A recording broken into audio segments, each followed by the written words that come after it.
Talk it soon.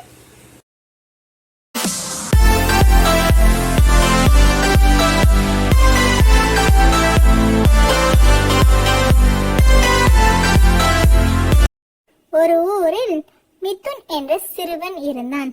அவன் மிகவும் குறும்புத்தனமானவன். அவன் எப்பொழுதுமே அவன் நண்பர்களை ஏமாற்றி மகிழ்வான். ஒரு நாள், டேய் மிதுன், ஏன்டா எப்ப பாரு எல்லாரையும் ஏமாத்திக்கிட்டே இருக்க? ஏய், அதெல்லாம் ஒரு ஜாலிடா, உனக்கு அதெல்லாம் புரியாது. மிதுன், இங்க வாப்பா. என்னப்பா, எதுக்கு கூப்பிட்டீங்க? எனக்கு பக்கத்தூர்ல கொஞ்சம் வேலை இருக்கு.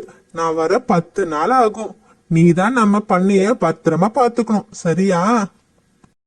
சரிங்கப்பா, நீங்க போய் வாங்க, நான் பத்திரமா பாத்துக்கிறேன். மறுநாள், ரொம்ப போர் அடிக்குதே, என்ன பண்ணலாம்? ஃப்ரெண்ட்ஸ் கூட போனா ஜாலியா விளையாடலாம். இப்ப போக முடியாது.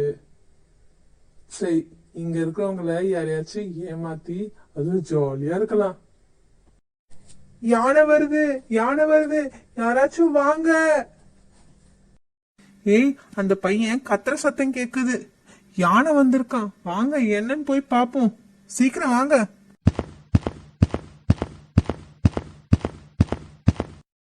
அங்கிருக்கும் மக்கள் ஓடி வந்தனர்.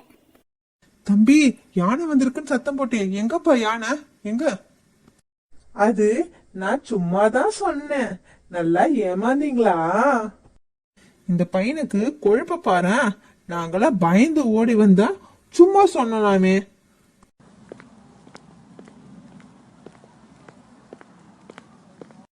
இரண்டு நாட்கள் சென்றது.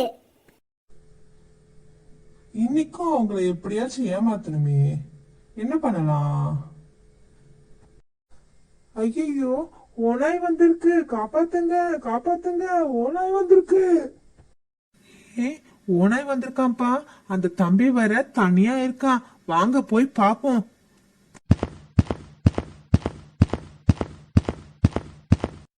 எங்கப்பா ஓனாய், எங்க ஓனாய்? தெரியவே, நல்லா ஏமாந்தீங்களா? நான் சும்மாதான் சொன்னேன். தம்பி, இதெல்லாம் உனக்கு விளையாட்டா போச்சா? எப்ப பாரு ஏமாத்திட்டே இருக்க. மறுநாள், அந்த பண்ணைக்கு ஒரு சிறுத்தை வந்தது. சிறுத்தை கண்டதும் மிதுன் கத்த ஆரம்பித்தான்.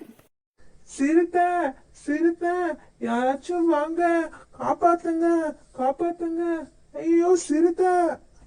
அந்த பையனுக்கு வேற வேலையே இல்ல, எப்ப பாரு ஏமாத்துறதே வேலையே வச்சிருக்கான். இன்னைக்கு சிறுத்தையாமே. பண்ணைக்கு வந்த சிறுத்தை அனைத்து மிருகங்களையும் கடித்து விட்டு சென்றது. விளையாட்டா கூப்பிட்டப்ப எல்லாரும் வந்து உதவ வந்தாங்க. உண்மையா கூப்பிட்டப்ப யாருமே வரல. நான் அவங்கள 2 தடவை ஏமாத்திட்டேன். அதனால இப்பயும் ஏமாத்தன்னு நினைச்சிட்டு அவங்க வரவே இல்லை. என் மேலதான் தப்பு. மிதுன் வருத்தப்பட்டு சோகமாக இருந்தான்.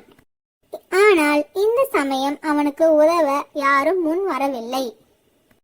ஒருவன் அடிக்கடி பொய் கூறினால் அவன் உண்மையை சொன்னாலும் யாரும் அதை நம்ப மாட்டார்கள். செல்லக்குட்டீஸ், நாம எப்பொழுதுமே பொய் சொல்லக்கூடாது, யாரையும் ஏமாத்தவும் கூடாது. அப்படி ஏமாத்தினா இந்த மாதிரி நிலைமை தான் நடக்கும். மிதுன் செஞ்சது தவறு. அந்த தவறை இப்ப அவன் உணர்ந்துட்டான். ஆனா அவன் வளர்த்த மிருகங்கள் இப்ப எதுவுமே உயிரோட இல்ல. சோ நீங்களும் அந்த மாதிரி தவறை எப்பவுமே செய்யக்கூடாது, சரியா?